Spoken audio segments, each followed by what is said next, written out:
Isa pa 'to, yung kay, Senator Bato de la Rosa, na itong mga pakalat na fake news ni Boying na may ICC ano na daw. So, meron daw siya sa cellphone niya, pero hindi daw, official yun. Ba't kinakalat mo na hindi official? Para kang si Ramon Tulfo, nilagay yung pangalan ni Magalong pero to be confirmed pa. O for confirmation pa, pero nilagay niya rin yung pangalan doon. Diyos ko, no? Ibang klase itong mga Rimulya na to. Nakakahiya lang kasi dito. Ang Department of ang Ombudsman hindi naman dapat nakikipag-usap sa sa ibang bansa, sa mga korte sa ibang bansa. Bakit? Kasi ang trabaho ng Ombudsman yung mga opisyal ng pamahalaan kasuhan kung hindi ginagampanan yung kanilang mga tungkulin. Bakit siya nakikipag-usap? Hindi naman trabaho ng DOJ. Yung DOJ secretary pa rin ba siya? So, ito bang DOJ secretary ngayon puppet niya? Yung acting DOJ secretary, puppet ba ni Boying Rimulya? Tsaka nakakainis kasi nga dito, nagpapakalat siya ng balita na hindi naman kumpirmado. Even the ICC is not confirming it. Although, alam natin na traidor yan silang lahat at hindi natin alam kung strategy nila yan para maging complacent si Senator Bato de la Rosa or para ma-divert yung issue sa flood control scandal. Okay, siguro nila ginagawa yan kasi pinaninindigan niya kahit na sinabi naman ng DOJ, ng DILG na wala, sinabi rin ng ICC na wala. O sinabi din nung mga council ng mga biktima dito sa Pilipinas na wala rin silang alam at saka wala rin silang balita. Pero pinipilit pa rin ni Boying. Bakit? Kasi nga, baka yun ang usapan. Kailangan ipilit, paingayin, maging aligaga ang tao, baka sakali malihis yung attention from flood control to yung panibagong na naman kasi malaki ang crowd ng Duterte supporters. Alos karamihan, 32 million yan na bumoto kay Inday Sara ay nakaabang ngayon sa mga nangyayari dyan. So baka sa sobrang dami niyan, gusto nilang guluhin, kaya nagpapakalat sila ng mga ganitong istorya. So ito ang sagot, hindi daw isusuko si Senator De La Rosa sa ICC. Sabi ng kampo niya, pakinggan natin yan. Senator Bato de la Rosa na hindi siya pwedeng isuko ng gobyerno sa International Criminal Court o ICC. Sa gitna ng balibalitang pinaaresto na siya. Live mula sa Senado, nangunguna sa balita si Camille Samonte. Camille, sabi ng DOJ kahapon, pwedeng isuko sa ICC si Senator De La Rosa. Ano naman ang sabi ng kanyang kampo?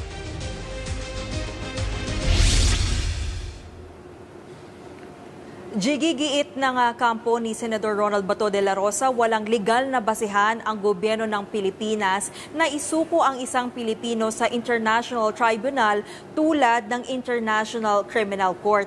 Himayin lang natin, Gigi, kahapon sinabi ng Department of Justice na may dalawang options na pwedeng gawin kay Senator de la Rosa. Una ay isuko siya sa ICC at ang pangalawa ay isailalim siya sa tinatawag na extradition. Ang dalawang options daw na ito ay nakasaad sa Republic Act 9851 o yung Philippine Act on Crimes Against International Humanitarian Law. Ito ngayon ang kine-question ng kampo ni De La Rosa, Gigi. Ayon sa abogado ng senador na si Atty. Israelito Torion, hindi pwedeng igiit ng DOJ ang Republic Act 9851. Hindi raw kasi itong maituturing na self-executing dahil wala itong Implementing Rules and Regulations o IRR na dapat sana'y nagdedetalye sa proseso ng pagsuko. Kumbaga, Gigi, ang sinasabi ng kampo ni Senator De La Rosa ay gray area ito. Kaya naman kung isusuko raw ng Ganon, may batas tapos walang IRR. Dapat inaasikaso na to ng mga senador, di ba? Gumagawa na sila ng IRR para sa batas na ito. O kaya tumulong ang Supreme Court na gumawa ng IRR para meron tayong sinusundan. Wala naman, may batas tapos walang IRR. Paano yan? So talagang kanya-kanyang interpretasyon yan. And the Supreme Court should act on this. Ang tagal-tagal na rin nung mag-iisang taon na. Yung mga kaso na mga petisyon na ipinasa sa Supreme Court, ba't ang tagal-tagal? Nakakatakot din to mga bossing kasi sabi ko nga sa inyo kung itong ICC issue natin ay kung konektado ito sa corruption sa Pilipinas.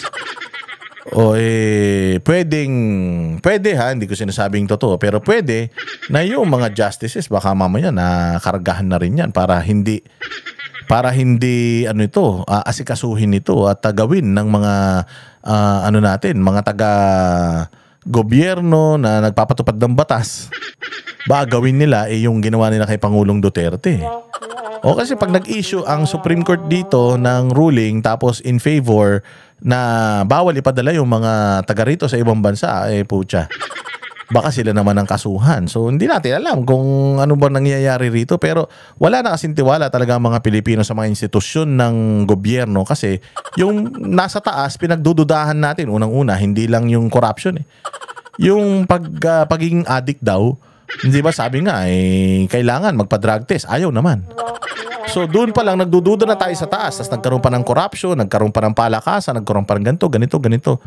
Mga desisyon na hindi tama, itinalagang PNP chief yung pinaka-unfit na si Torre, tapos biglang ombudsman itinalaga itong si Boying Rimulya. I mean, alam natin na may something talaga, may problema talaga yung gobyerno. Kaya nakakatakot kung ano bang kontaminado, yung gobyerno lang o yung tatlong sangay. Yung tatlong co-equal body, kontaminado. Kontaminado ba ang executive? Yung executive, alam natin, kontaminado yan. Lakas tama yan. Yung legislative, oo, palagay ko kontaminado na din yan dahil sa kanila nagsimula yung budget na pinaka-corrupt, yung 2025 GAA. So yung Senate, hindi natin alam, kontaminado rin dahil, ewan ko, gulo-gulo din nila. Nakakatakot kung ang judiciary natin, yun na lang ang huling takbuhan natin, tapos nakontaminado pa. Tas na virus pa ng lagayan blues. Patay tayo dyan. Walang talaga mangyayari sa Pilipinas. Kakabahan talaga sila. Yung mga nasa gobyerno, kakabahan talaga doon sa napakalaking rally na ng Iglesia ni Cristo, inorganize ng Iglesia ni Cristo. Kakabahan ka talaga, lalo alam mo sa sarili mo na may ginawa kayong mali sa mga kababayan natin. Gobyerno sa ICC ang senador ay maituturing ito na unconstitutional.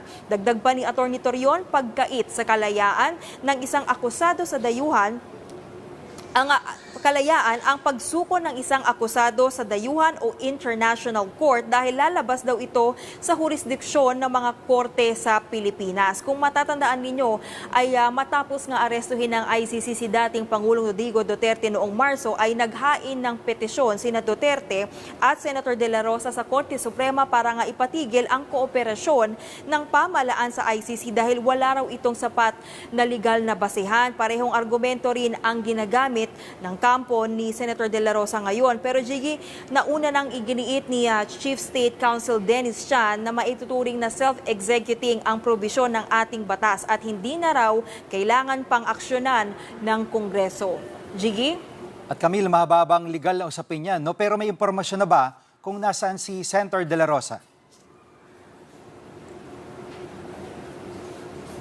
Jiggy, no-show pa rin ngayon si Senator De La Rosa kahit nga nagpatuloy na itong... Tama kayo dyan. Si Senator De La Rosa, ingat ka. Ingat ka. Nagbi-Baker Slim ka pa naman. Ikaw din, pag natigil yung Baker Slim mo, baka bumalik tayo sa dati nating katawan. Huwag kang magpapahuli, walang Baker Slim sa ICC. Hindi nga, sinasabi ko lang kasi illegal yan Para sa akin, illegal yan. So, huwag kang papayag na gumawa sila ng illegal.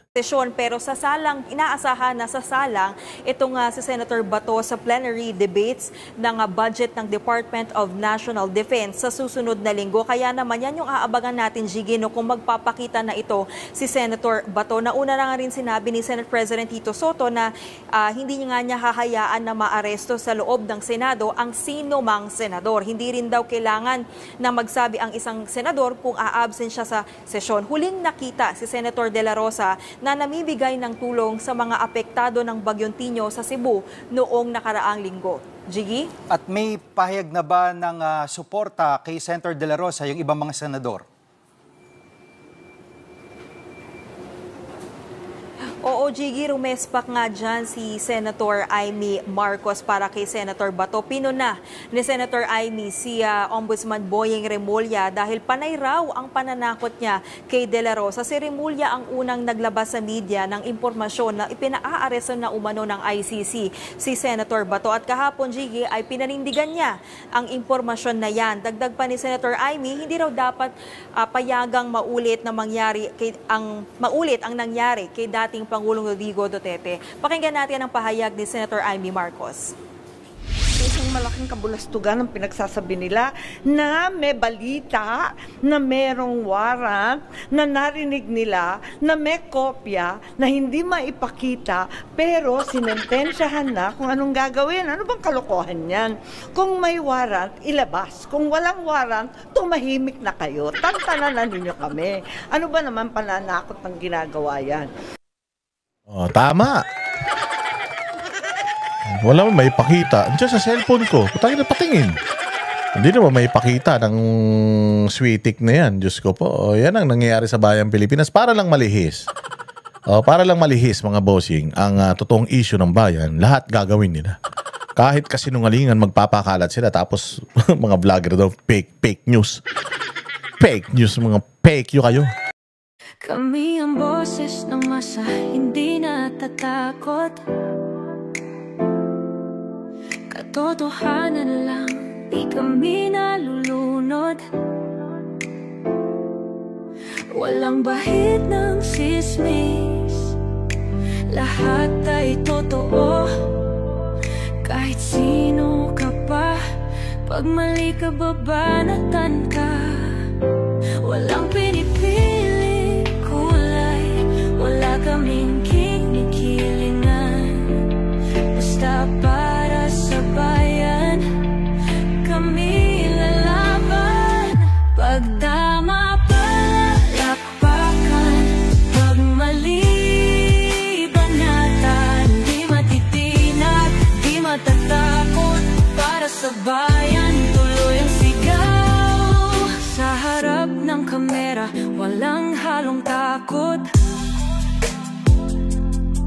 Mga baluktot, lahat kayo'y tutumba.